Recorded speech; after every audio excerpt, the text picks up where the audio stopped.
Saúde, prazer falar contigo novamente. E aí a gente tem aqui, né, um questionamento também a respeito de alguns bastidores, né? Porque se a gente for pegar em retrospectiva, Hugo Motta chegou como presidente da Câmara dos Deputados, com uma certa articulação, certo apoio do governo, e aí uma ruptura, né? Poucos meses depois, a gente já vê toda essa questão e ruptura com o governo, ruptura com alguns líderes, uma tentativa ali de fazer algumas movimentações, e quem entra correndo por fora para fazer algum tipo de apaziguamento ou uma tentativa de alinhamento é o Arthur Lira, o antigo, o ex-presidente da Câmara.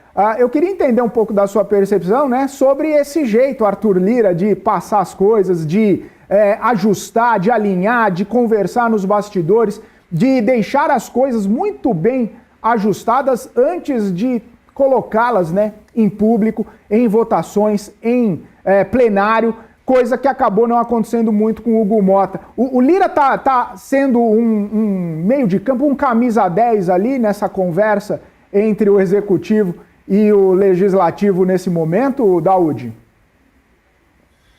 Ora, Felipe, você adivinhou, né, o meu pensamento. E eu tenho uma explicação para isso, que eu andei conversando com algumas pessoas para saber essa realidade desse momento. E olha, tem uma coisa interessante aqui que eu vou dizer, que eu acho que tem um pouco, tem sentido, tem um pouco de sentido isso que eu vou dizer.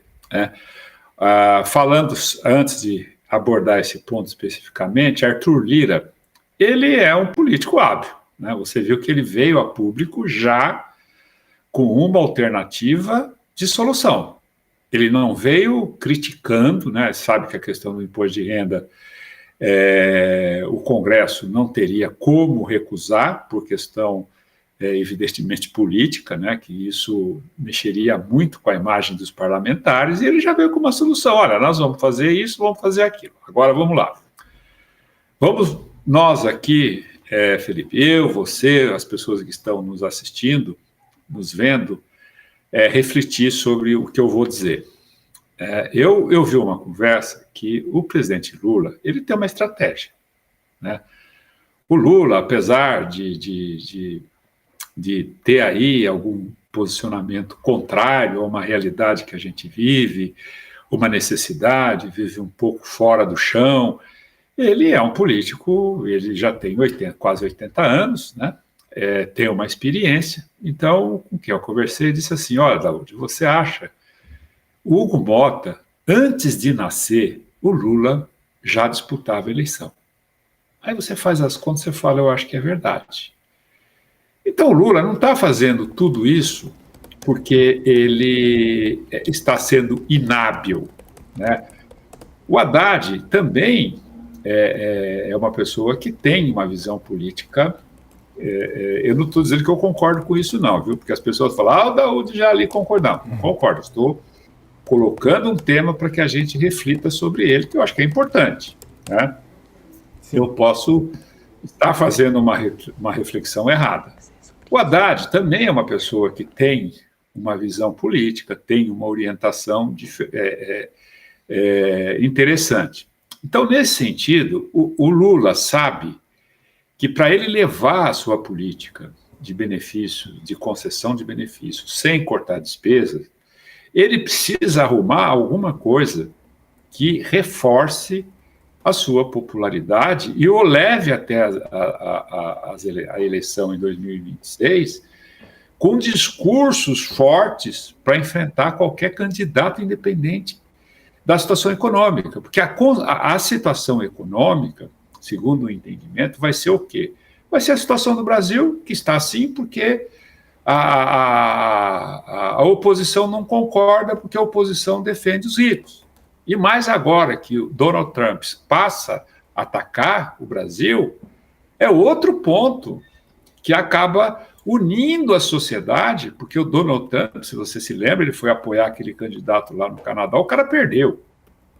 Então ele não tem uma imagem. Então o Lula, como um animal político, ele já percebeu tudo isso. Então, isso que está acontecendo com o Congresso, talvez, eu não estou dizendo que é, mas talvez uma estratégia política do Lula para ter o tempo necessário para chegar na eleição, lá na eleição de 2026, ele ter argumentos fortíssimos para poder continuar no poder, porque o interesse dele é poder, com ele ou com alguém.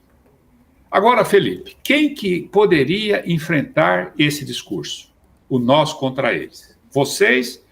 Se vocês votarem no fulano, ele vai cortar os benefícios sociais que eu dei. E aí você olha para os benefícios sociais, você vê que tem 120 milhões de brasileiros que são beneficiados por ele. Eu fui o único no mundo que enfrentei Donald Trump, porque até lá, essa política do Donald Trump já pode, a tendência, né, é de não dar certo. E cada vez mais ele tem uma rejeição. Então é isso, Felipe. Então o que está acontecendo muitas vezes, aí a gente fica tentando analisar o que você não consegue analisar. Né? Por que isso está acontecendo? Será que o governo é tão rudimentar que não está conseguindo ter um entendimento com o Congresso para resolver o projeto, o que ele quer? Agora, em contrapartida, quem que está pagando essa conta? O povo brasileiro. Porque enquanto isso continua, o Congresso não apresenta um projeto, porque o Congresso poderia apresentar. Se a oposição fosse um pouco mais hábil, o que ela poderia fazer? Apresentar um projeto social para ajudar os mais pobres. Mas não, a polarização, ela deixou tudo cego. As pessoas não enxergam, não conseguem ver que o Brasil tem 220 milhões de habitantes e que o Brasil é um país pobre. Não é porque nós estamos entre as 10 economias do mundo que nós vamos agora entrar na metade dos países mais pobres do mundo, né? Aí estamos perdendo a renda per capita do brasileiro.